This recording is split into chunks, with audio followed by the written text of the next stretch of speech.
Here having dinner, everybody's hungry. Ginny boy is joining us in a bit with the Pesamoda crew. We're having bak kut teh. So what bak kut teh looks like is basically in translation as meat, bone or rib tea. So meat bone tea. So why it's called that is because it's soaked in a lot of herbs and all the meat is super tender, fall off the bone kind of thing. So you can see they're cooking it up in a clay pot and that's going to be like stewed and steamed and then you get a whole nice bowl full of flavor. Oh, they're inside already. Oh, they're inside already. Smells bomb. On the menu, they have house specialty dry bak kut teh and pork olok intestine or piagusto makaki or vinegar piigrateir or bra iisatapi aishahei adasi azino al praisi. So there's all kinds of new stuff that I've never seen before. Everyone always wants to have like something cold, even like Chinese tea. In mainland China, always drink it warm, right? Because like, you know, it's good. But over here, no, we have it with ice. This is just too hot. In Cantonese, this is called shit cha. Shit cha. Shit cha. Shit is I, cha is tea. Shit cha. It makes sense as well because it's cheap than the conventional branded teas that you get. I think one pot is only like what, $5 and you can serve everybody. Yeah. You better drink some shit cha? Shit cha. Hell yeah, I want some shit cha. You know what's funny? You guys make this iced tea yourself, but then that's what Bart does at every Chinese restaurant. He asks for a cup of ice and he makes iced tea himself. I do that sometimes. It's really good. Sweet. This is a Chinese fried donut, and this is a pork broth soup, and you're supposed to dip it like this, so it soaks up the flavor, and then you eat it. What does it taste like? It's good.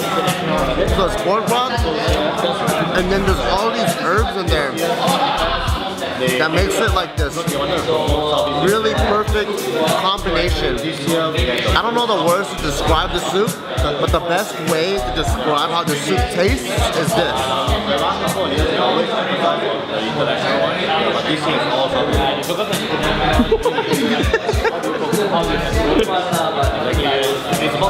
You'll know what I mean. When you eat it, Case, you're gonna be like, oh, it tastes so...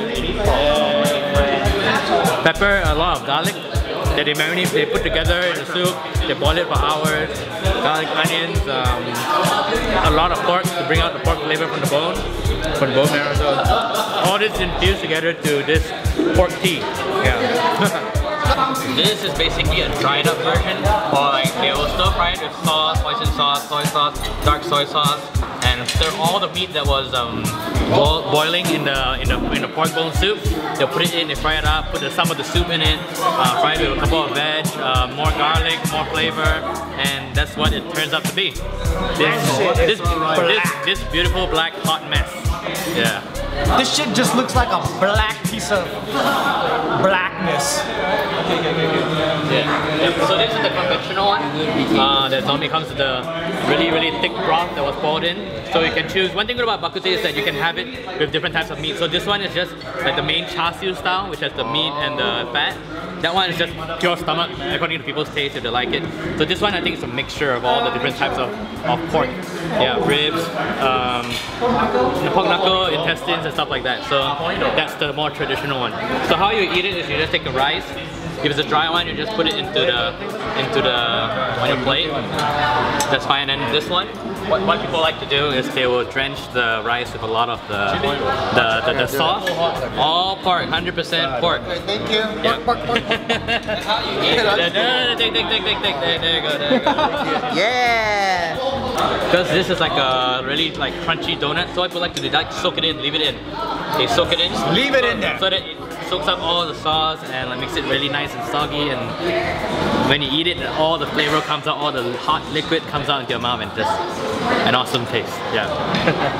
Very nice. Yeah, beautiful. See, it's got a bit soft already. Yeah, so let it cool down a little bit on your rice and just eat it later on. It's my first time eating bak kut teh.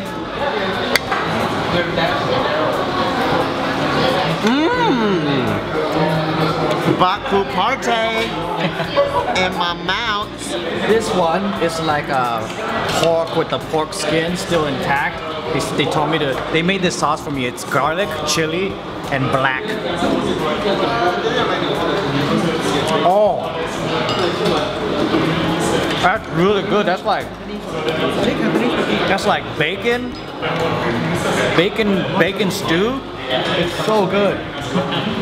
What is this, tofu? Tofu, yeah. Okay, let's try the tofu. Sorry. No worries. Tofu. Oh man. I cry because it's so delicious.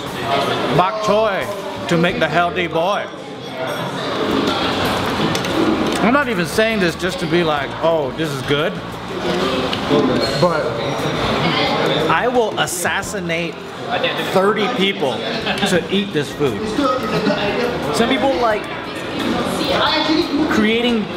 inventing new flavors with a bunch of different like sugar, salt, whatever, and putting that together. Me, I like the style of cooking of bringing out the original flavor, so enhancing the natural state, kind of like sushi. The way they braised the pork rib, they did a really great job because it's really soft. So when you just nibble on it, the meat just falls off the bone. And this is a fish ball. It's a completely different dish, but I made my own garlic and chili soy sauce. And it tastes delicious. And I really like this here because it's clean tasting. Like you can taste, it's almost like flavored hot pot. You know when you get flavored hot pot, the flavor of the broth goes into the meat, and this is very clean taste. The Sharpie ribs, they're a little bit thicker, and the flavor is really strong. It's still good, but it's a little bit strong for my taste. But I still ate all my Sharpie ribs though. That's just the residue sauce. I already ate all of mine.